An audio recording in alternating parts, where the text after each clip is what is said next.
Hürmetli vatandaşlarımız, 2022 yıl 8. ayının 12. günü vatandaş.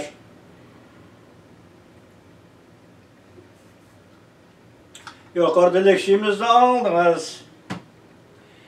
Leksiyede değildi ki, Birleşken Devletler Teşkilatı Kişilik Hukuk Komiteti Ali Valiliği yani Komisariyatı tarafından tayarlanğan Uygurlar doğrusundaki kişilik hukuk dokulatını muşu ay 8.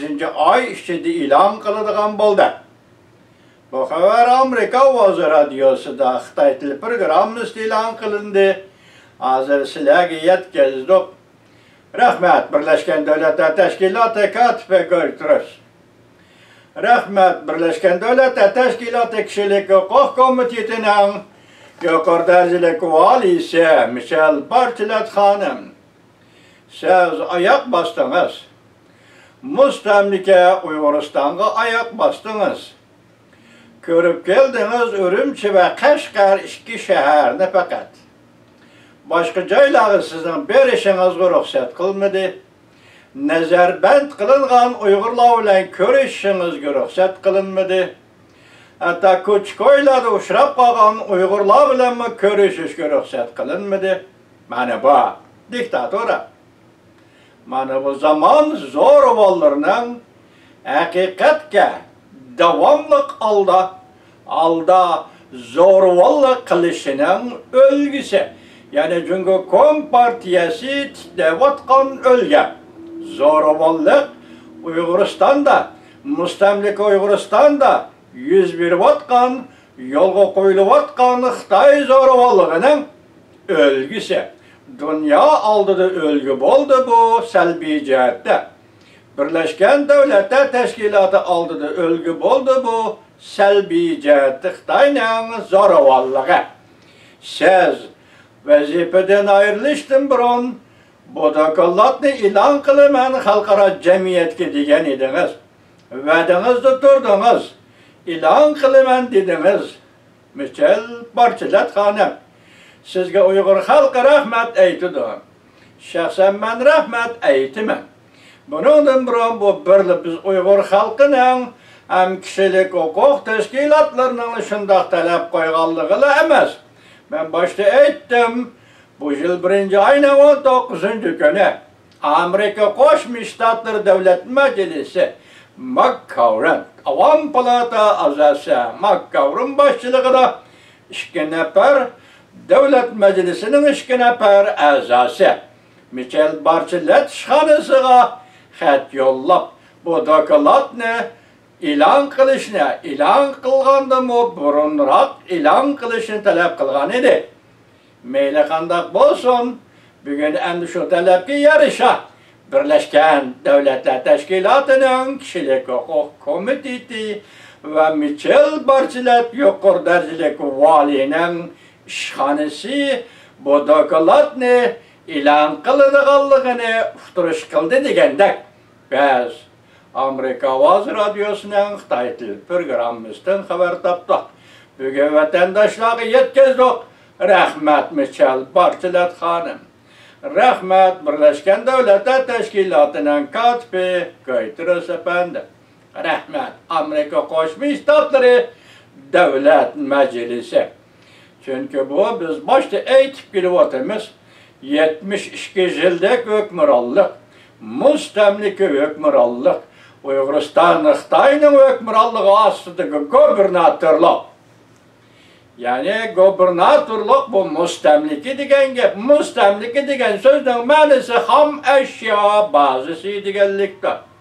Onun kısaca manası bu ülkeden baylıkla toşup gitiş, elip gitiş, haksız toşup gitiş, haksız elip gitiş ve yani şu ham eşyada pişiklap işlengen kiyim keçek ve başka turmuş mulazım buyumlarının hemmisini yani şu mustamlika Uyguristan pazarına ekilip setiş.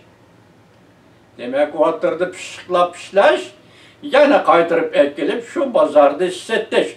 Mustamlika kılıngan pazarda setiş. bu müstemlikçilikten en yüksek eksploatatsiya ve zulüm silish şeklidir. Çünkü Kom partiyası muşu şeklini 72 yıl davamlaştırdı. Bunun akıbetinden kelip çıkan kişilik hukuk davalarını her kandak bir orunga ma'lum qilishga yol koymadı. Matbuat yok diyerlikide. Ahir biz Amerika Qo'shma Shtatlarini izlab topdik. Da'vo qildik Amerika Qo'shma Shtatlari Davlat Majlisiga. Amerika Qo'shma Shtatlari marhum Tamlantos ishxonasiga Uyg'ur masalasi, Uyg'uriston masalasi Tamlantos ishxonasidan chiqib keldi. Dunyoga chiqib keldi. Kişilik hukukni talab qilish bilan chiqib keldi ve Uyg'urning kişilik huquqiga ko'ngil bo'lish bilan chiqib keldi. Ahir taraqqiy qilib bugungi kunga keldi.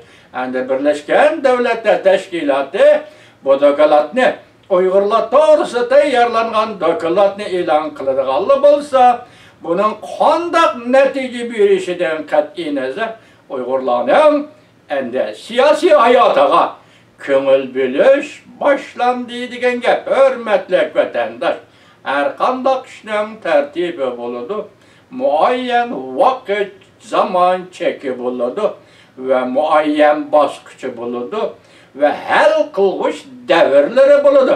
Biz shu yo'lda menib keldik, shu yo'lda besib keldik, shu yo'lda Amerika xalqi ve butun dunyo xalqi, g'arb dunyosiga Uyg'urning kişilik hukuk derdini ve kişilik hukuk derdiga moslashib kelgan Uyg'urning siyosiy derdini so'zlab keldik. Bugun bu natijaga erishdik. Rahmat Amerika xalqi, rahmat Birleşken Devletler Teşkilatı, rahmat Birleşken Devletler Teşkilatı Kişilik Hukuk Komitetining yuqoridanchilik valisi Mitchell Barchilat xonim ve ishxonangizdagi ishxonadashlar, xizmatdashlarga rahmat. Xitoy hukumati bundan olday bo'lib ketmaslik kerak. Bu Xitoy hukumati o'zi paydo qilgan ish.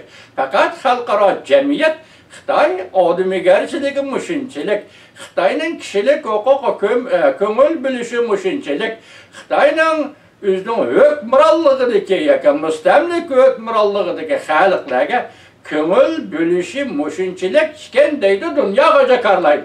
Buning hech qanday yomoni yo'q. Xitoy hukumati o senin meseleni o'zgartishing, meseleni hal qilishing, Uyg'ur Tibetning savollarga va talablariga javob qaytarish, balki ijobiy javob. Uyg'urlar rozi bo'lgandek, Tibetlar rozi bo'lgandek ijobiy javob qaytarishning vaqti keldi. Jungo Kompartiyasi ve uning rahbarlari Reis Xi Jinping efendi biz meselege shunda qaraymiz, hamma ishning tinch yo'l bilan, inoqlik ichida, so'z-suhbat ichida, dialog ichida hal bo'lishini, nayta chiroyli hal bo'lishini butun dunyo xalqi, Amerika xalqi, hatta Birleşken Devletler Teşkilatı arzu qildi ve kutib turdi. Shunda bo'lishi kerak. Reis Xi Jinping